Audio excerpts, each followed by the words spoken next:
Welcome to twoquestions.tv. Today we're talking about the marijuana industry. What are the inherent challenges in being in the cannabis world, and why won't I work with any clients that are in the marijuana industry?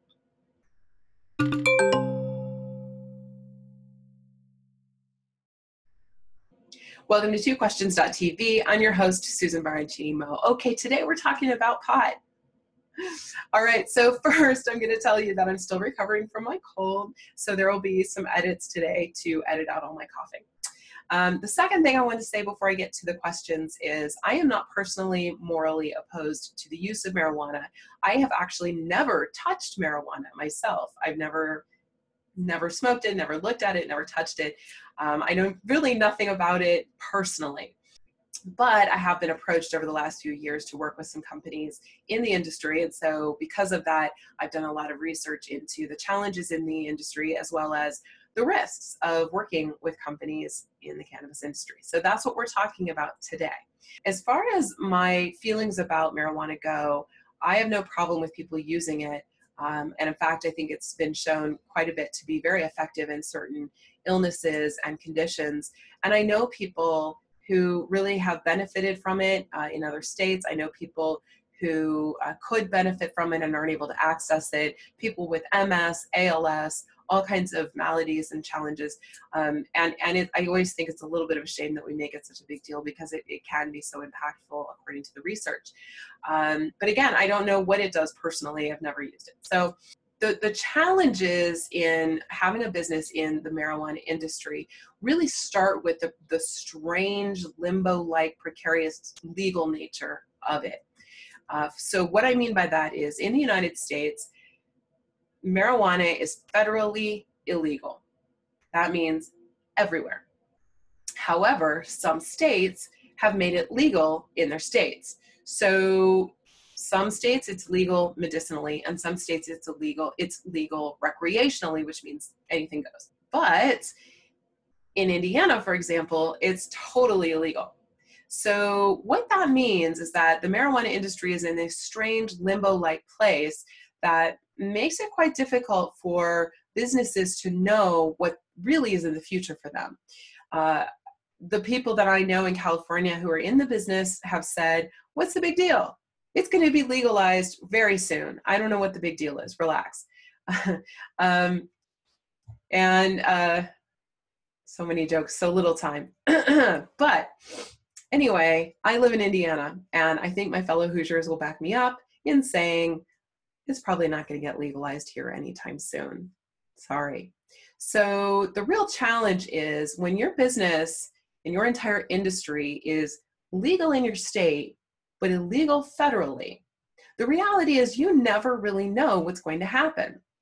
So you don't know if, we knew, what the previous administration's plans were, that they were not going to pursue people in the cannabis industry, but we don't really know what's going to happen with the current administration or future administrations, which means you're getting into a business and investing a lot in a business that could at any moment be declared illegal and people could come after you at any moment. And there are some really amazing documentaries on Netflix about this and about things that have happened to people in this industry as a result of this sort of weird limbo-like state. The other thing that happens is because it's federally illegal and banks are federally regulated, banks tend not to accept bank account applications from anyone in the cannabis industry. That means if you're a grower or a seller or any sort of dispensary, you probably can't open a bank account. And that means you have a lot of cash lying around. It becomes very dangerous and risky from a crime standpoint. And it also becomes a little upsetting in terms of like what's going on now on the West Coast with the fires. It becomes dangerous to your whole financial well-being. And not only that, but it's hard to pay your credit card bill. It's hard to pay, for your light bill when you can't use a credit card or check for that. I mean, how do you pay for things? So a lot of challenges there in the cannabis industry and a lot of risks.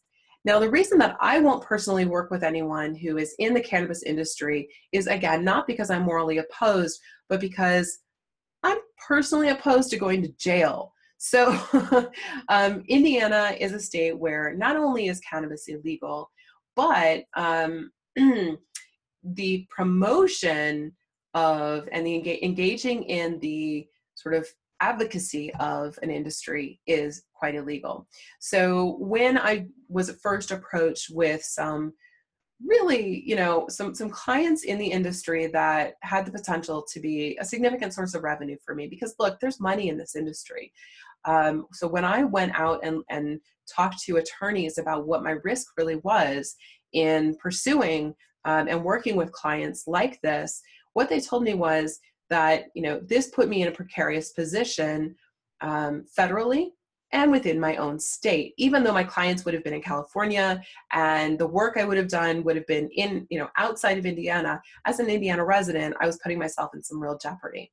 So I think it's important, and one of the reasons I wanted to do this video today was because I think it's important for coaches and consultants and anyone who is, reached out to. I'm not trying to say don't work with the pot industry.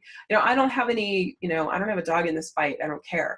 But I think it's important for you to know your risks. So if you are a coach or a consultant or anybody that, someone from the cannabis industry reaches out to you and says, could you be our accountant? Could you write copy for our website? Could you do marketing for us? Could you manage our social media?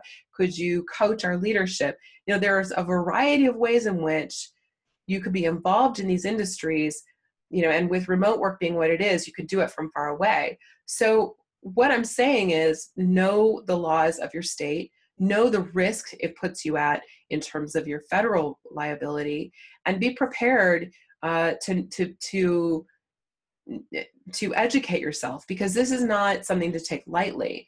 At least I felt that it was not something to take lightly. So when I made the decision not to participate in this particular, with the first client, it became a decision that guided the rest of my decision making for future clients that have reached out.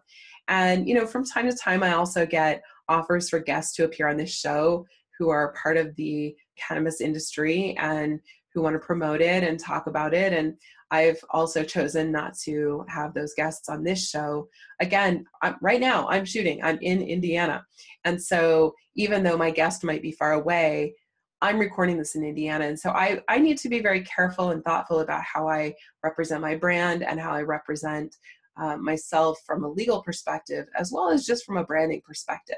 So like I said, I don't care if you do it. It's just not something that I really can put myself at risk for, or that I really want to associate with, primarily because of the legal situation. I think it's a little befuddling, the legal limbo that we've put these people in, and perhaps unnecessary, but who knows why that is. Probably we'll hear about it in the comments.